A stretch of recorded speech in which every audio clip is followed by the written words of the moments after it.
আসসালামু আলাইকুম। সবাই কেমন আছেন? আশা করছি সবাই অনেক ভালো আছেন। সবাইকে রমজান মোবারক। প্রাইমারি শিক্ষক নিয়োগ পরীক্ষায় পরিবর্তন নিয়ে অনেক আলোচনা, গুজব ছড়াচ্ছে।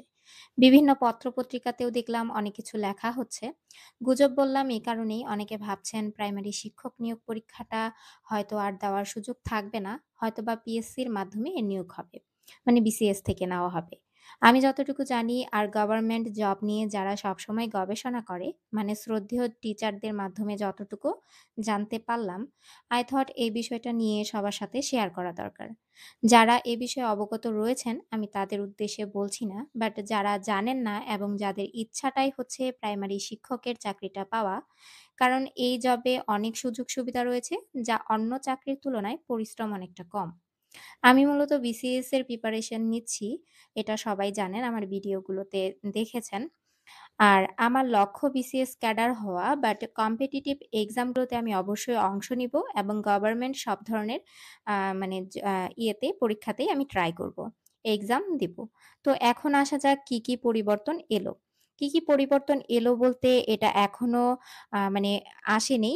তবে এটা নিয়ে অনেক আলোচনা হচ্ছে, লেখালেখি হচ্ছে। তবে এই পরিবর্তনগুলো আসবে। পরিবর্তন যদি আসে তাহলে এই পরিবর্তনগুলো হওয়ার সম্ভাবনা রয়েছে এবং কি আশা করা যায় এই পরিবর্তনগুলো হবে। কিন্তু এটা এখনো কার্যকর হয়নি। তবে যদি পরিবর্তনগুলো হয় তাহলে কি পরিবর্তন হতে পারে সে বিষয়েই আজকে আলোচনা। তো প্রাইমারি শিক্ষক নিয়োগ পরীক্ষায় মূল যে পরিবর্তনটা সেটা হচ্ছে গ্রেডের পরিবর্তন। এইটা একটা মানে গ্রেডে একটা পরিবর্তন আসবে, বেতন, ভাতা, সম্মান এগুলোতেই পরিবর্তন আসবে মূলত। আগে যারা শিক্ষক মানে প্রাইমারি শিক্ষক নিয়োগ পরীক্ষায় আ প্রথমত এন্ট্রির পদ ছিল মানে জয়েনিং করত ১৩ তম গ্রেডে মানে সহকারী শিক্ষক হিসেবে। আর এখন গ্রেড পরিবর্তন হয়ে সেই ১৩ তম গ্রেড থেকে ১২ তম গ্রেডে আ মানে পদে নিয়োগ হবে সরাসরি শিক্ষক পদে। মানে যেটা ছিল ১৩ তম গ্রেড সেটা হয়ে যাবে ১২ তম গ্রেড আর সরাসরি শিক্ষক পদে মানে জয়েনিংটা হবে। আগে প্রমোশনের কোনো সুযোগ ছিল না। সুনির্দিষ্ট কোনো কাঠামো ছিল না। কিন্তু এখন প্রমোশনের অনেক সুযোগ থাকবে। কিন্তু এই গ্রেডের ব্যাপারটা কিন্তু এখনো ফাইনাল হয়নি। তবে আশা করা যাচ্ছে খুব তাড়াতাড়ি হয়ে যাবে। আর প্রমোশনের ব্যাপারটা নিয়ে যদি আলোচনা করি, প্রতি ৪ বছরে একটা পরিবর্তন থাকবে। মূলত মানে প্রথমত শিক্ষক হিসেবে জয়েন করার পর ৪ বছর পরে তিনি সিনিয়র শিক্ষক হিসেবে প্রমোশন পাবে, পদোন্নতি হবে। এরপর আবার ৮ বছর পরে সহকারী প্রধান শিক্ষক হিসেবে প্রমোশন হবে। আর এটা হওয়ার সুযোগ থাকছে মানে সহকারী প্রধান শিক্ষক হিসাবে মানে পদটা পাওয়ার সুযোগ থাকছে। এটা কিন্তু আগে ছিল না। এই পদটা আগে ছিল না। এটা আবার নতুন করে যুক্ত হবে। তাহলে এটাও কিন্তু একটা পরিবর্তন। আর প্রধান শিক্ষক এখন মানে আগে যে সার্কুলারটা হতো, সরাসরি প্রধান শিক্ষকের সার্কুলার হতো। আর প্রধান শিক্ষক জয়েন করতেন ১২ তম গ্রেডে। আর সেই গ্রেডটাই এখন ১০ তম গ্রেডে চলে আসবে। আর আগে তো প্রধান শিক্ষকের নিয়োগ প্রক্রিয়াটা ছিল ২ ধাপে।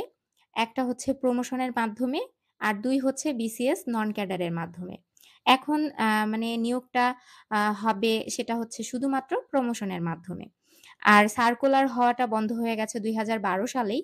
যার কারণে এখন সরাসরি মানে প্রধান শিক্ষকের পদে নিয়োগটা হচ্ছে না।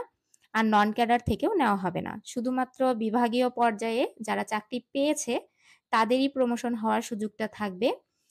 মানে চাকরি পাওয়ার পর প্রমোশনের মাধ্যমেই আ প্রধান শিক্ষকের সুযোগটা পাওয়া যাবে। আর এখন একটা জিনিস যেটা অনেকেই জানতে চাবেন যে কোটা আছে কি নেই? কোটা বলতে ৯৩% মেধা।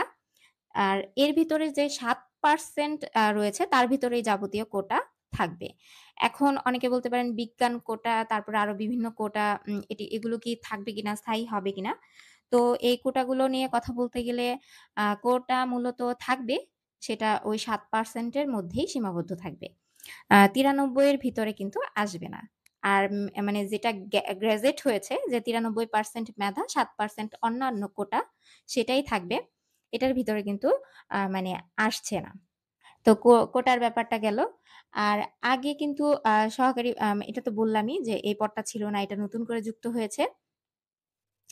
আর যেটা বলতে চাচ্ছি যে প্রাইমারি শিক্ষক বলতে অনেকেই মনে করেন যে প্রশ্নপত্র হয়তো অনেক সহজ হবে। যেহেতু পড়াতে হয় শুধুমাত্র প্রাইমারির বাচ্চাদেরকে তাহলে প্রশ্ন হয়তোবা অনেক সহজ হবে।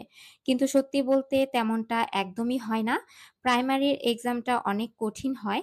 কারণ প্রাইমারির প্রশ্নপত্রটা কিন্তু বিসিএসকে ফলো করে করা হয়।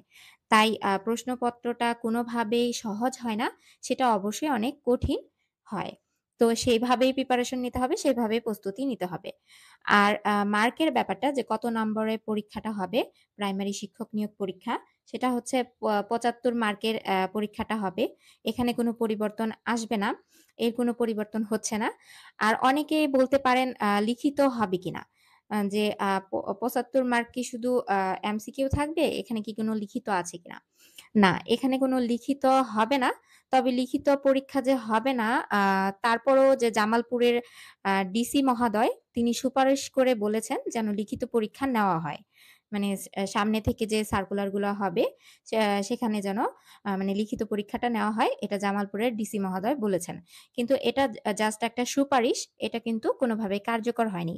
এতক্ষণ যা বললাম এগুলো কোনো কিছুই কার্যকর হয়নি, বাট এই পরিবর্তনগুলো আসতে চলেছে। প্রাইমারি সার্কুলার হওয়ার আগেই ইনশাআল্লাহ আশা করা যাচ্ছে এই পরিবর্তনগুলো হবে। তো এই পরিবর্তনগুলো হলে আমাদের জন্য অনেকটা ভালোই হবে। আর এছাড়া আর কিছু তো নাই। তবে এখন কিন্তু প্রস্তুতি খুব জোরালোভাবে নিতে হবে। কারণ গ্রেড বাড়ানো হচ্ছে, মানে পদমর্যাদা বৃদ্ধি হচ্ছে প্লাস মেধাবীর ভিত্তিতে নিয়োগ। তাই মেধাবীরা কিন্তু আগের থেকে বেশি অংশগ্রহণ করবে। বিভিন্ন ভালো ইউনিভার্সিটির স্টুডেন্টরা অংশ নিবেন। তাই প্রতিযোগিতা আরো বেশি হবে। তাই প্রস্তুতিতে হেলাফেলা একদমই করা যাবে না। আ এই পরিবর্তনের কারণে ২ টা জিনিস হচ্ছে। এক হচ্ছে চাকরি পাওয়ার প্রবণতা বাড়বে। ২ হচ্ছে ফেল করার প্রবণতাও বাড়বে। এখন চাকরি পাওয়ার প্রবণতা বাড়বে কেন? মেধার ভিত্তিতে নিয়োগ, এর জন্য চাকরি পাওয়ার প্রবণতা বাড়বে। আর ২ ফেল করার প্রবণতা বাড়বে কেন? এর কারণ হচ্ছে যে প্রচুর মেধাবীরা এখানে অংশ নেবেন। যার কারণে ফেল করার প্রবণতাও বাড়বে। আগে মানে ৬০ থেকে ৬৫ মার্ক পেলেই কিন্তু চাকরি হয়ে যেত। এখন কিন্তু আশা করা যায় না যে এই নম্বর পেলেই আপনার চাকরিটা হবে। প্রাইমারিতে চাকরিটা হবে। যার কারণে আপনার প্রতিযোগিতা আরো বৃদ্ধি পাচ্ছে। এর কারণেই ফেল করার প্রবণতাটা বৃদ্ধি পাবে। আর আপনাদের জন্য ভিডিও বানাতে গিয়ে আমাকেও অনেক কিছু রিসার্চ করতে হয়। যার কারণে আমিও অনেক কিছু শিখতে পারছি। আমার জানার পরিধি অনেকটা বৃদ্ধি পেয়েছে আলহামদুলিল্লাহ। তো আজকের মতো এ পর্যন্তই। সবাই ভালো থাকবেন, সুস্থ থাকবেন। আর যদি কোনো কিছু বুঝতে অসুবিধা হয় আমাকে কমেন্টে জানাবেন। তো আজকের মতো এই পর্যন্তই। বিদায় নিচ্ছি। আল্লাহ হাফেজ।